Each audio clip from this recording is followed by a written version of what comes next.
This episode on STS Garage, we got the mighty GQ Nissan Patrol.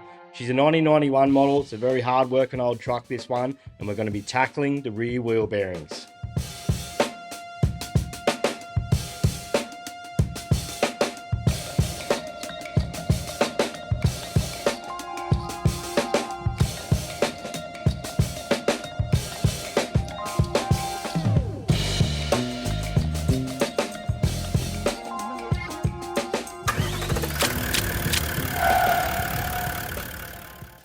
How long has it been since it's been apart?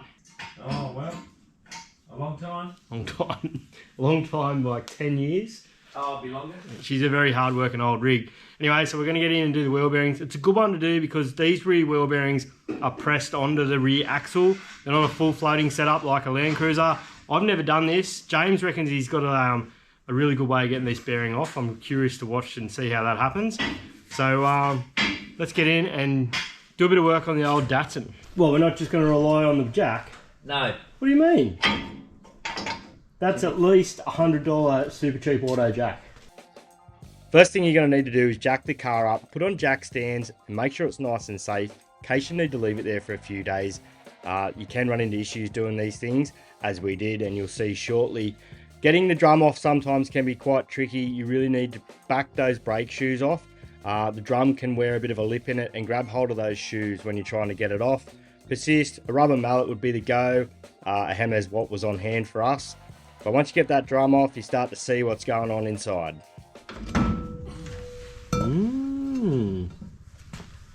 There is a lot of oil in there. Jesus. No one. Well, you know what? That could just be why the brakes are feeling they're not working, because they would not be working at all. Fingers crossed. It's pretty crappy, isn't it? That is bad. It's all good that you have put that on jack stands, but now you have to drain the oil out of the diff. There's probably no oil in it.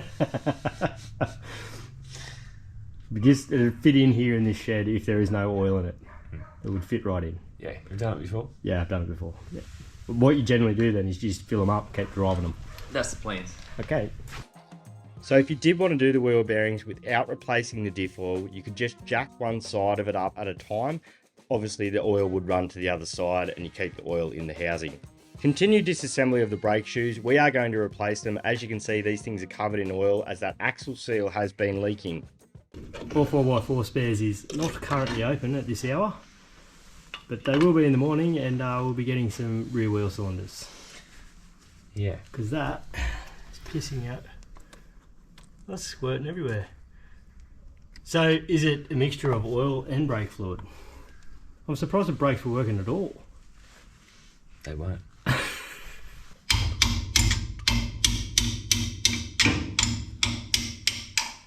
Go on, chip me. Didn't say a word, mate. I didn't have to. You knew what you were doing? Yep. It was all bad. All bad. They're my best spanners. Lucky I don't have any good tools, eh? No, like if we were a proper shop, you'd have one of those little battery ratchets and Yeah. like good tools and shit. Always the hard way, son. No Always the matter hard which way. Hint, hint, if like anyone wants to sponsor us, as in a tool company, I will sell out for tools. Definitely. Tools and beer are the two things I will sell out for. Yeah.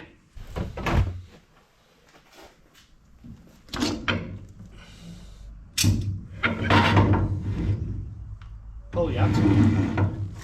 Yeah, she stole it, didn't she? No wonder they don't break. Once the axle's out, you can remove the backing plate, and we opted to replace the inner axle seal. That has been in there since it was new. Surely not. It has, I'm telling you. That's factory. I don't have anything to offer you, so you can use whatever you want to put that in. Go easy when putting the inner axle seal in, as you don't want to warp it. Yes, a hammer's probably not the right tool, but that's what we had on hand. Just like that. Now it's time to remove the bearings off the actual axle itself. There's a locking washer in there that you need to bend the tab down so you can undo the nut that holds the bearing in place. That's also my best screwdriver, thanks. Undo the locking nut with a purpose-built socket that will fit over the axle. If you don't have one of those, a blunt chisel will work. We did opt to use the blunt chisel method as someone had already done it previously. James swears it wasn't him.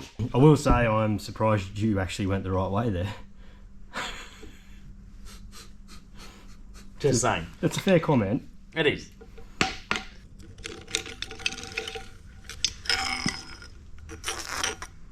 I'm very curious how you get this off. It's exactly not how I thought it would be, to be honest.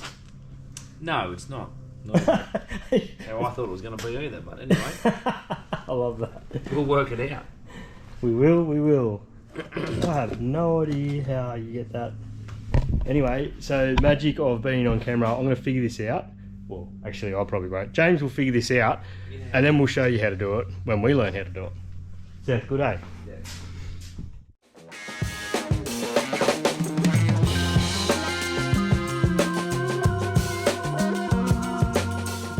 So using the press, we put a heap of pressure on the actual housing to push the bearing off the axle itself.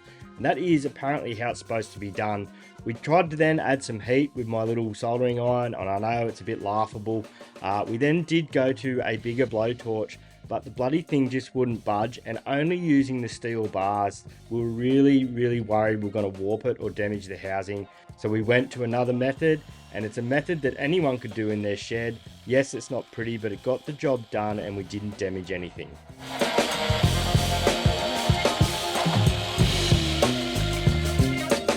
So we cut the top edge off the inner bearing race and using a punch, snap that piece out, allowing us to be able to pull the roller bearings out one by one, which then also allows you to get the cage out eventually. This was a tedious process, although the second time we did it, we got very efficient at it, probably only taking 20 minutes. This was a definite and surefire way we knew that we weren't going to damage the housing itself by overloading it on the press. And this is something that anyone could do at home if they desperately had to, if you're like us and didn't have all those thousands of dollars worth of tools at hand.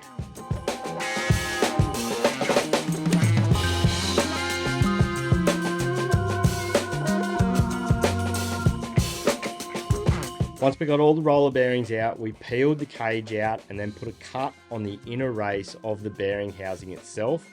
Then it just simply knocked off with a punch because it had weakened it and loosened it on its hold on the axle. And we were really happy to see that come off.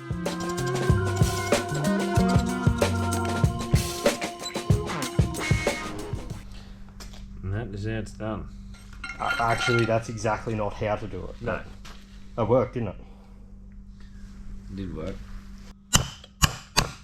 Okay, so the old race that you pulled out, use that to bash the new one in. That is something that I do know, and it's doing something right. Do not use a punch to knock the race in, unless you get really desperate and don't do it on camera. Because we've all done it before. Let's be honest. Just nicked it with the grinder so we knew it was the left side. Yeah. I use a bearing greaser to grease the bearings. I don't do it the old-fashioned way because these things are friggin' awesome. It was about $60, I think. It's actually a good branded one. So if you don't have a bearing greaser at home and you do a bit around the shed, it's a really handy little tool to go out and buy. And it's pretty inexpensive and it greases your bearings just like that. Now it's time to knock the housing seal in and then put it all back together. It's good to me. Happy? Happy.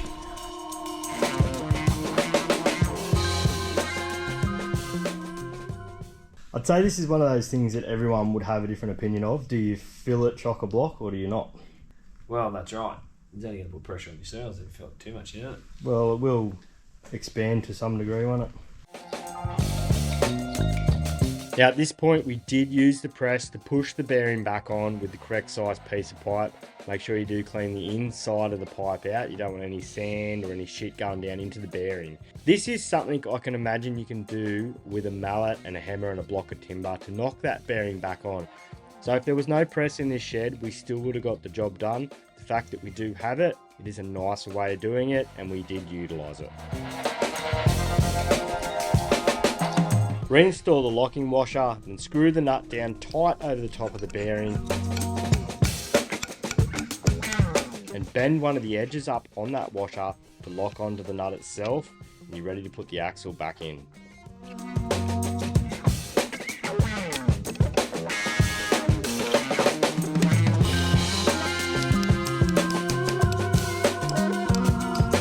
Make sure you reinstall the shims that come off the bearing housing before you put the axle back in.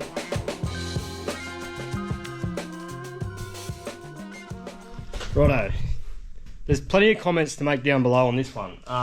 So we're assuming that those shims set your preload on your bearing. For what this truck is and it's a workhorse, we're happy with how we've done it here, but please make a comment if there's something to add to this. We have learned a lot doing it, but we're happy to learn more. And are those shims to set the preload of that bearing? Because we had no idea. Yeah, no idea. We think it does. So we went ahead and reassembled the whole axle with the backing plate and all the brakes put back together in place. Remember guys, do one side at a time and the brakes go together really easy, especially when you've got a reference to look at. So from here, we fully had to bleed the braking system. Be prepared for that. We had to do front and rear to get the air out of it. It was quite painful and time consuming. So factor that in if you're gonna do this job. Rear wheel cylinders need doing. You're gonna have to bleed the brakes as well. Torque the wheel nuts up properly and you're ready to hit the road. Probably how you don't do wheel bearings in a GQ, but the point is we got it done. We got it done with pretty basic tools. It just shows that anyone can do it if you just get in and have a go. So don't forget, you only live once. Get out in the shed and get into that project. See you next time.